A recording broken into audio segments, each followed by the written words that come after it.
Wow, luar biasa ya pemirsa. Nah, setiap tahun jutaan umat Islam dari seluruh penjuru dunia ini berkumpul di Tanah Suci pemirsa. Mereka datang dengan satu tujuan, menunaikan ibadah haji, rukun Islam kelima yang hanya bisa dilakukan sekali seumur hidup bagi yang mampu. Tapi di tengah semangat spiritual ini muncul pula catatan penting. Ratusan jemaah wafat, banyak yang kesulitan di tenda sempit, transportasi lambat, dan bahkan gagal berangkat karena visa dibatalkan mendadak. Apa yang sebenarnya terjadi, bagaimana kondisi di lapangan ini, dan apa pelajaran yang bisa diambil agar haji ke depan lebih aman dan manusiawi, kami hadirkan dalam laporan kali ini pemirsa catatan haji. Nah, yang pertama, berdasarkan data dari Siskohat, Sistem Informasi dan Komputerisasi Haji Terpadu per 14 Juni 2025, pemirsa, ini ada sebanyak 275 jemaah yang wafat di berbagai fase ibadah, mulai dari saat puncak wukuf di Arafah, mabit di Musdalifah, hingga lontar jumrah di Mina. Mayoritas korban adalah lansia dan mereka yang memiliki penyakit bawaan seperti hipertensi, diabetes, hingga gangguan jantung. Lebih dari 60% diantaranya teridentifikasi sebagai jemaah dengan komorbid berat. Penyebab kematian para jemaah tahun ini dikategorikan menjadi 4 besar. Pemirsa, ada penyakit jantung. Penyakit jantung ini khususnya penyakit jantung iskemik dan shock kardiogenik. Ini menjadi penyebab tertinggi. Kondisi ini banyak menimpa jemaah lansia dan mereka yang memiliki riwayat hipertensi dan juga diabetes. Jadi kami kategorikan pemirsa, ini adalah catatan berkenaan dengan penyakit-penyakitnya.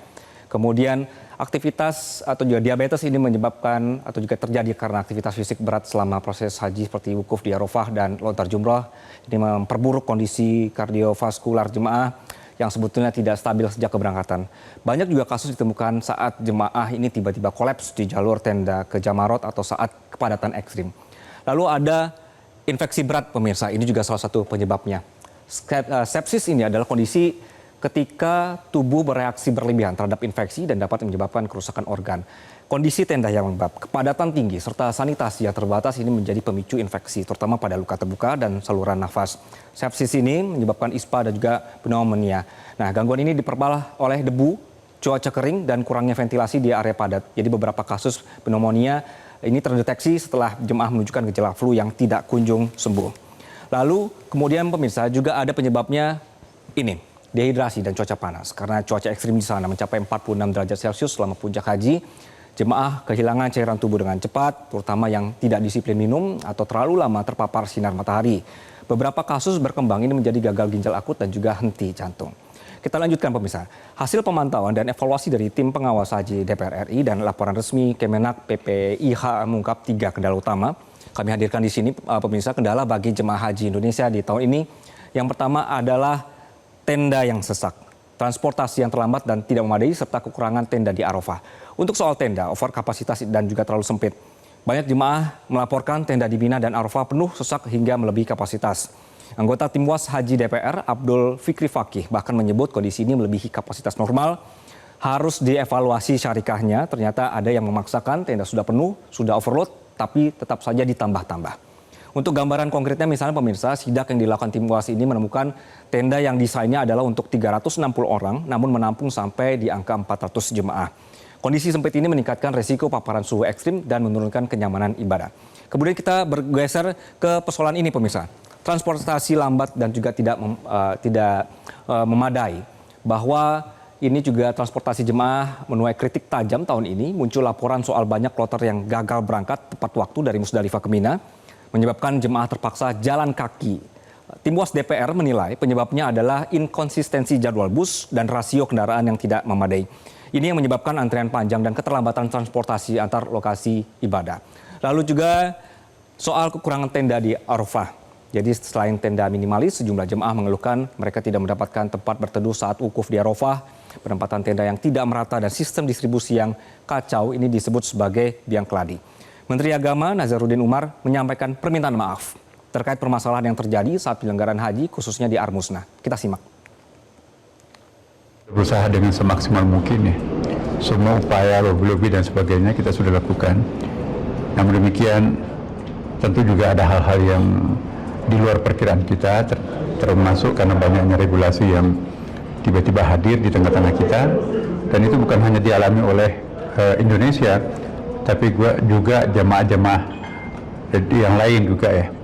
Maka itu dari lubuk hati kami yang sangat dalam, kami menyampaikan permintaan maaf atas ketidaknyamaan beberapa kloter beberapa orang ya mengalami keterlambatan, terpisah di Mekah, masalah penempatan tenda di Arafah, serta terjadinya keterlambatan di Musdalifah.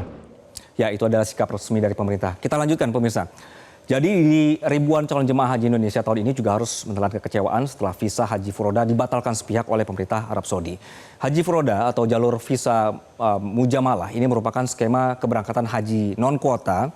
Visa ini diterbitkan atas undangan langsung dari otoritas Arab Saudi tanpa melalui antrian reguler Kementerian Agama. Selama ini jalurnya biasanya dimanfaatkan sebagian masyarakat yang ingin berhaji tanpa harus menunggu puluhan tahun. Di tahun ini, pemerintah Arab Saudi secara resmi menutup penerbitan visa mujamalah melalui sistem digital Masar Nusuk seiring kebijakan reformasi haji yang bertujuannya untuk memperketat sistem dan meminimalisir penyalahgunaan visa. Akibatnya apa? Akibatnya 1.000 calon jemaah dari Indonesia gagal berangkat. Sebagian besar ini bahkan sudah bayar biaya haji sampai ratusan juta rupiah. Banyak yang sudah mengeluarkan biaya untuk hotel, tiket pesawat, dan akomodasi lainnya melalui biro travel, namun tidak mendapatkan visa. Bahkan sejumlah agen travel ini mengaku mengalami kerugian sampai di angka 200 sampai 300 juta per orang. Kondisi ini pemirsa memicu reaksi keras dari publik dan mendorong perhatian dari pemerintah serta DPR. Komisi 8 DPR menyatakan akan mempercepat revisi Undang-Undang Haji dan Umroh untuk mengatur legalitas dan perlindungan terhadap jemaah non-kuota seperti Furoda. Sementara itu, Badan Pengelola Keuangan Haji mendorong agar skema visa mujamalah ini ke depan dilakukan melalui mekanisme antar pemerintah atau G2G, bukan melalui agen swasta. Sebagai pelajaran kasus ini, pemirsa, jadi untuk Anda kami hadirkan rekomendasinya seperti ini. Nah, jadi untuk Anda diimbau ke depannya untuk lebih cermat dalam memilih jalur keberangkatan. Rekomendasi dari kami, pahami resiko jalur non-kuota seperti Haji Furoda. Jalur ini tidak memiliki kuota pasti dan bergantung sepenuhnya pada kebijakan Arab Saudi. Kalau seperti tahun ini tiba-tiba batal, berarti batal juga berangkat. Kemudian pertimbangkan jalur haji khusus atau reguler yang legal dan diawasi langsung oleh pemerintah. Meskipun kita tahu semua Indonesia antriannya panjang sekali, jalur ini tapi ternyata lebih aman secara hukum dan administratif. Pelajari kemudian pemirsa, poin yang ketiga adalah ini. Bagaimana refundnya, mekanisme refund atau opsi pengalihan kuota ke haji khusus bila menggunakan jasa travel. Pastikan seluruh perjanjian tertulis jelas dan juga transparan. Jadi ini adalah beberapa rekomendasi untuk Anda calon jemaah yang akan berangkat mungkin tahun depan. Nah, karena ini adalah kegiatan tahunan, pemirsa, sudah sepatutnya kita terus berbenah agar pelayanan ibadah haji dari tahun ke depan atau tahun ke tahun ini semakin prima. Dan untuk kita yang belum diberikan kesempatan untuk berhaji, semoga secepatnya kita juga bisa menyusul dengan disertai pelayanan haji terbaik dari pemerintahnya. Amin. Jelajahi cara baru mendapatkan informasi. Download Metro TV Extend sekarang.